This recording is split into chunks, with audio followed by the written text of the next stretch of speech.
Let's talk about your side of the table. What makes up your DM fort? And I'm not a big fan of DM screens for a number of reasons, mostly that they have information that isn't useful to you in your particular DM style.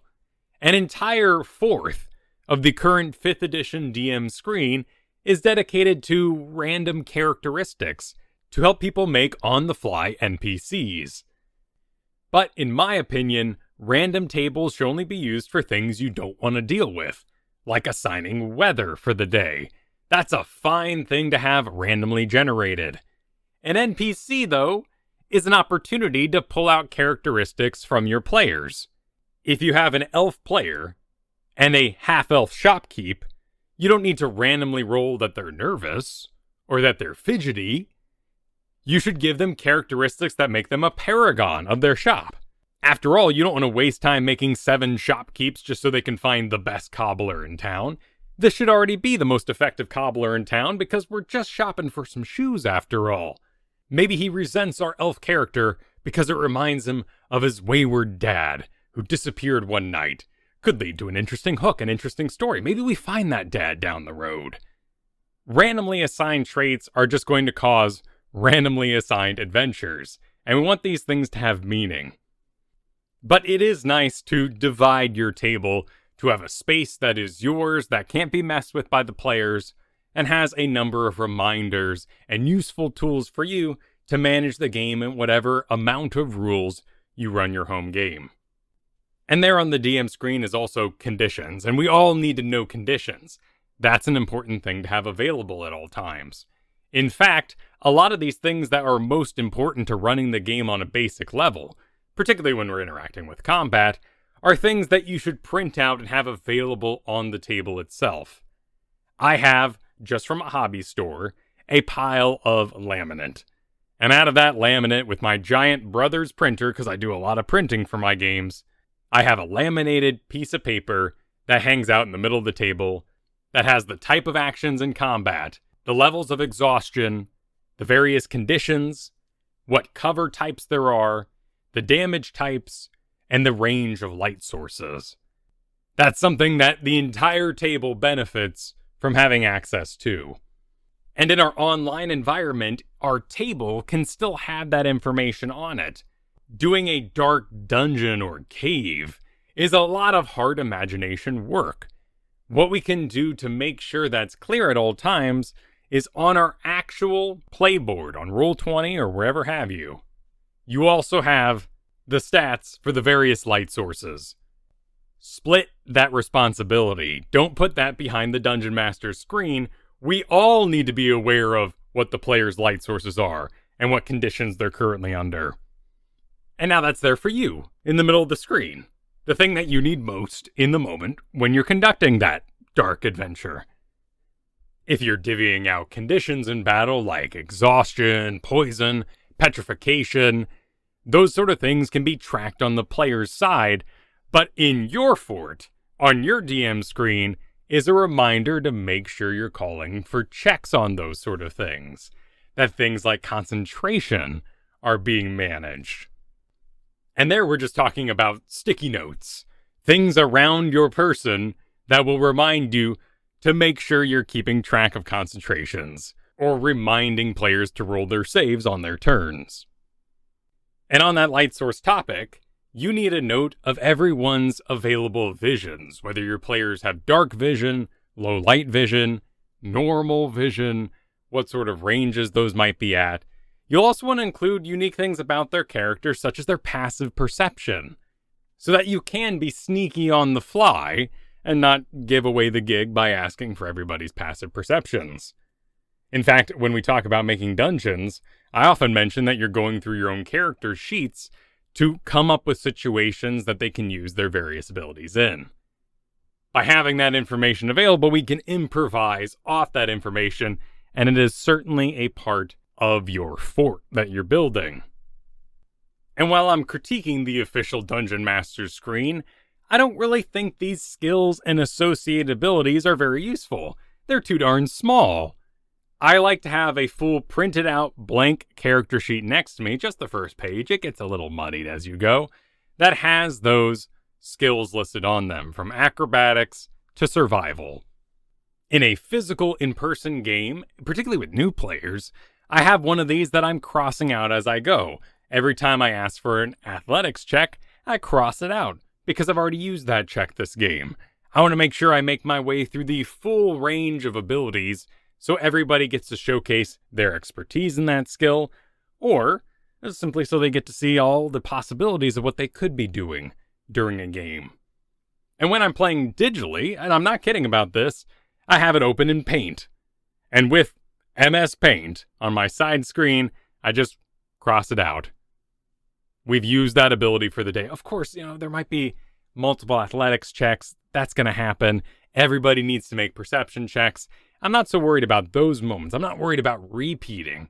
I just want to make sure we showcase all the different aspects of the game there are. I find that more useful personally than just a random list of these things. Now, the damage per level, that's a great thing to have available to you on a DM screen. That will allow you to improvise a scrappy fight. I also don't mind having XP on there because I like calculating XP at the end of every single one of my games. I'm not a huge fan of milestone. I like to take that moment to remember everything that happened, get input from the players. Can I have bonus XP for that thing I did? Yeah, that sounds good. No, you can't have bonus XP for that because you blew up everybody. Everybody participated in the fight, not just the fireball wizard. The lists of various foods and their costs, that's fine too. I would like that in the middle of the table as well for everybody to see. And in our tavern moment on digital, we would have those prices available, listed on the page. And that's what I'm getting at here. The official Dungeon Master's screen and the information it provides is general. And you should have that information available to your players when they need it. When we need travel speeds, we should put them on screen. We should give those out to our players, and then they can make the choice how they're going to travel between their destinations. That's not something we need to be cagey about.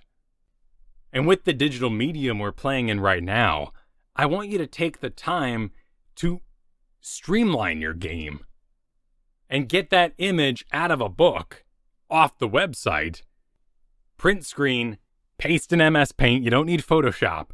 Cut it down, save as, and load that into your digital medium. So that when they go shopping in a general store, they have all the things that are available in a general store. If you're trying to be cute, and of course everything has a different price there, well, then you have way more time than the average DM, and congratulations to you, you can do that extra work to make sure every shop has a unique price. But we're talking about streamlining right now, and the effectiveness of your space. The more things you put in your space, if you have all the conditions just on your end, that increases your burden to execute a functioning game. That reminder to players to roll for their conditions gets lost in the mess at your side of the table, at your computer. And if you're going for that wow factor, it's not all that impressive that the players have to ask you what their levels of exhaustion mean. It's way more impressive that you're aware of what languages they use, so you can work those into the game. It's written in an odd script. Okay, we've all heard that 1,000 times. It's written in Infernal. I speak Infernal, that player's now rewarded. We don't have to say a mysterious script, or it's as though it's in an ancient writing. We can just get to the point that we are rewarding our players. If you love all the information in the world, and you have the eyeballs and quick ones too, to find the information you're looking for, then I suggest you check out FITZ. It's FITZ DM screen. It's a fan-made DM screen that just has everything, about 6 pages long. There are, of course, things you should be secretive about, though, that should be behind your fort walls. Like lists of names. A useful thing to have, and you don't want your players spoiling themselves, or feeling like they've seen that name before. Names of random taverns they might encounter. Groups, gangs, kingdoms. The gods that the players have interacted with. The gods that exist in your world. Because I mostly do one-shots, I have a piece of paper with the characters' names on it and then arrows as to where they're sitting. In a digital world, this is a list of paper with squares on it, and depending on where they are in the Zoom call, that's where I write their name. That sort of stuff is minorly impressive, but better to hide out. But do you really need the full list of rules for a chase? How often is a chase scene coming up in your game? Do you really need difficulty checks listed for you? Easy's 5, medium's 10, hard is 15. This will grow with your characters and as they gain more equipment and levels. You'll know what's hard and easy for your players. And if you're doing a one-shot, then you already know the 5, 10, 15 baseline rule.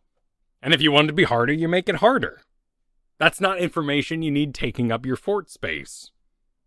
What I have in its spot is the DCs to break common items. Like what it takes to break down a wooden door. What sort of roll has to be achieved to break down an iron door. Smashing a wooden chest versus an iron chest. Cover is one that we would base entirely on our play table. Most players, I would say, don't interact with cover. Rogues can become obsessed with cover. So can that player who plays too much XCOM. That's something that may gain a place of favor in your fort walls. I also see a lot of DMs with the initiative tracker only available to them. Why is that information hidden? Players can start to plan their attacks, plan combo attacks, see when their turn's coming up, see if they want to delay.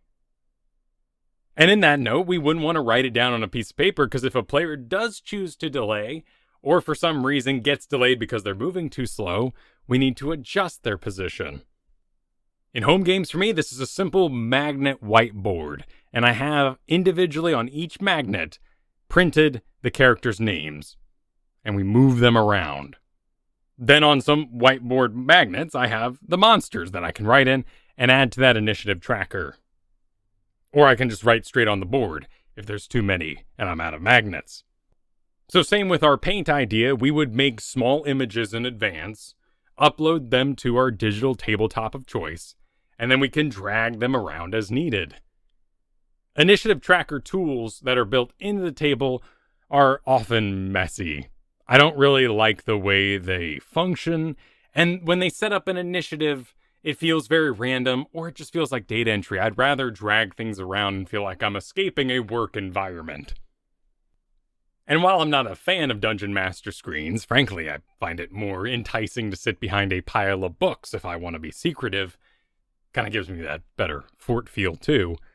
I encourage you to update your Dungeon Master screen, and any information you're not using on there, replace it with something else.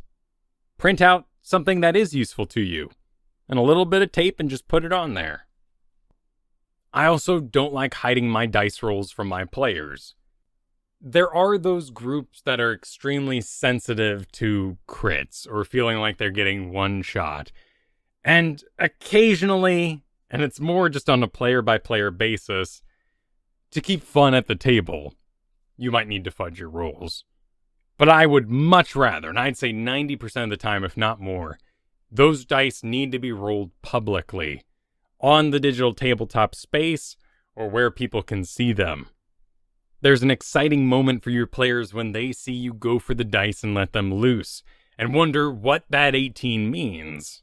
When everything becomes hidden, you're just dealing out numbers, and it's lost that drama. But certain things 100% do need to be hidden, like monster stats. In person, I love to print these out individually, and then mark them up as I go. Cross out attacks I've already used, or spells I've already used, update the character's health next to it in the available space. And when I'm done, it's a mess, but the character's either dead or transcended into NPCdom. I'm done with this piece of paper. In a digital format, this becomes really messy with updating the character's health in the system. I still do monster health on scratch paper, and I got a big ol' stack of it right here. Updating health inside the system itself is just too big of a disconnect. I would rather look at my monster's health at the same time I'm looking at all their stats, and have that physically available to me. Keeping secretive miniatures, that's something easy to do in a digital tabletop format. You just have them on the DM's layer. Or you have them hidden in a box next to you or behind your little fort and your Dungeon Master screen. I also have a number of in-person supplies that I always bring. I have my phone and a Bluetooth speaker, so I can connect tabletopaudio.com, which is just the best for any ambient music, and play it locally at the table. Occasionally, that phone is also put into its clock features and used as a countdown timer to build some sort of tension, or say that this meeting can only go for 5 more minutes, and then the army is going to be at the gates. I also have my status rings. These are pipe cleaners of various colors that I have folded and rolled and made into little markers we can hang on top of miniatures. A couple of flat laminated templates that are boats and spell sizes. These are just grids that I've cut out, laminated, and we can put them over the top of the board and see where fireballs will go. Or if we all want to ride a cart through the streets and have a battle on the back of that cart, I have a cart ready to go. We just grab a horse miniature and place it right in front of that guy. I also carry with me a small koosh ball. Yeah, the old 90s stretchy balls. This is so you can toss it around the table if your players are having trouble giving each other time to talk. It doesn't come up so much now that I'm older and my groups have become older, but every once in a while, everybody needs a turn. There's a heated discussion happening, and the It's Your Turn koosh ball is a good practice to have. And of course, in range, I have the Dungeon Master's Guide, the Player's Handbook, and the Monster Manual. On a near side table, I love to have art supplies or old edition books that players can go through, should they not be needed for this immediate moment, but they'd like to keep their head in the imaginative space. I also will admit that I have one bonus book that I have in my DM fort, and it's the Usborne Book of Castles. It's an old, probably middle school level book, just about medieval castlery. And I doubt a lot of it's very accurate. It's from 2002, and it's really no better than a eyewitness book with lots of pictures. But I love having this nearby because it inspires me to run at least functional in imagination, a fantasy castle. It's got in it the feudal system, what sort of the classes were, the meaning of banners on knight shields, or what type of hawks a royalty would use while hawking, such as an emperor would have an eagle, but princes and lords would only have a falcon. But I like my fantasies very Lord of the Rings. I like them very medieval and dirty. Hollywood Dark Ages as we knew it in the past. Just as there probably weren't volcanoes constantly erupting around dinosaurs, it makes a good aesthetic. Find something like that to add to your fort. Have an art director with you. This could be your favorite book, a painting you really like from a certain artist, something that really captures your imagination and helps you maintain the same level of fantasy throughout. Because if you're not standardizing your fantasy, you're always going to fall into the pitfalls of escalation, and your game will turn into a Michael Bay movie or Dragon Ball Z. You can find more about the show over at kylefergusson.com, 2 S's in Fergusson. Music was by Brian Griffith. And I'll see you next week with a new episode of DM Gives Inspiration.